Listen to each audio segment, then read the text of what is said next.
ভারতীয় সঙ্গীত জগতে অন্যতম নক্ষত্র ছিলেন তিনি। ৫০-৬০-এর দশকে ভারতীয় সঙ্গীত দুনিয়ায় দাপটের সঙ্গে রাজত্ব করেছেন। সে যুগে প্রেম ভাঙা থেকে নতুন প্রেমে পড়া সব রকম পরিস্থিতির জন্যই ছিল তার কোনো না কোনো গান।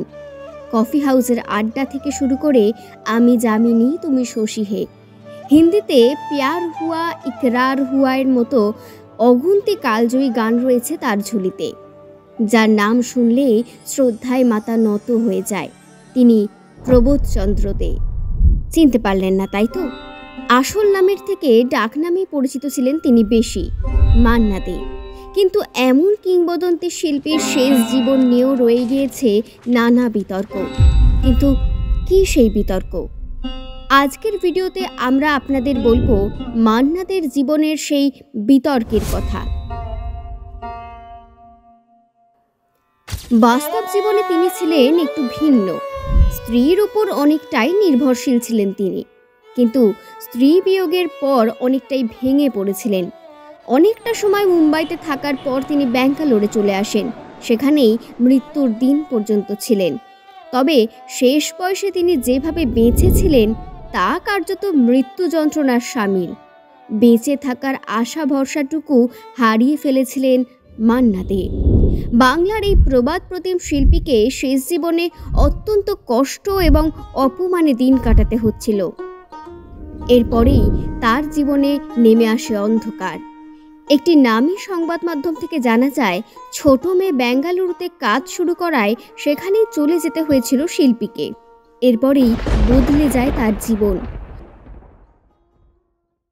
শোনা যায় এক নামী ব্যক্তিত্ব মান্না দের সঙ্গে দেখা করতে গেলেও তার বাড়িতে ঢুকতে পারেননি শেষমেশ। এমনকি তাকে ফোনেও পাওয়া যেত না। আরতি মুখোপাধ্যায় বহুবার তাকে ফোন করার পরেও ফোনে পাওয়া যায়নি।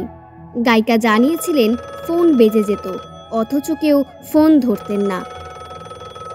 জানা যায় স্ত্রীর মৃত্যুর পর তার জন্য কিছু গান উৎসর্গ করতে চেয়েছিলেন তিনি।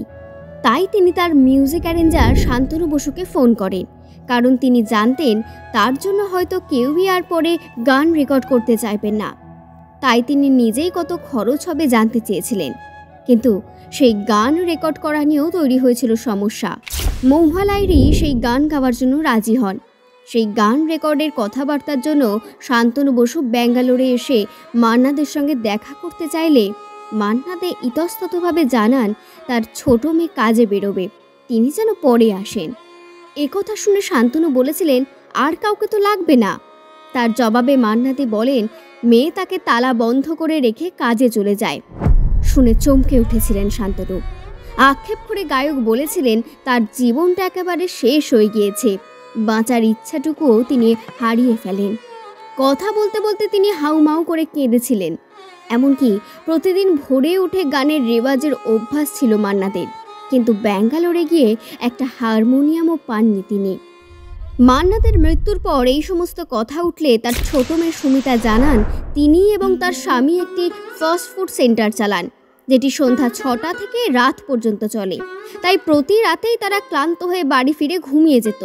আর যেহেতু মান্নাদের বড় মেয়ে আমেরিকায় থাকতো, তাই মান্নাদের সমস্ত দায়িত্ব ছিল তার ছোট মেয়ে সুমিতারই। মান্নাদের পরিবার সূত্রে দাবি করেন এই সমস্ত তথ্য ভ্রান্ত। তাদের পরিবারকে নিচু করার জন্য এসব রটানো হয়েছিল মাত্র। তবে ঘটনা যাই ঘটুক না কেন, মান্নাদের এই অবস্থার কথা জেনে জল আসতে বাধ্য তার অগুন্তি ভক্তদের চোখে।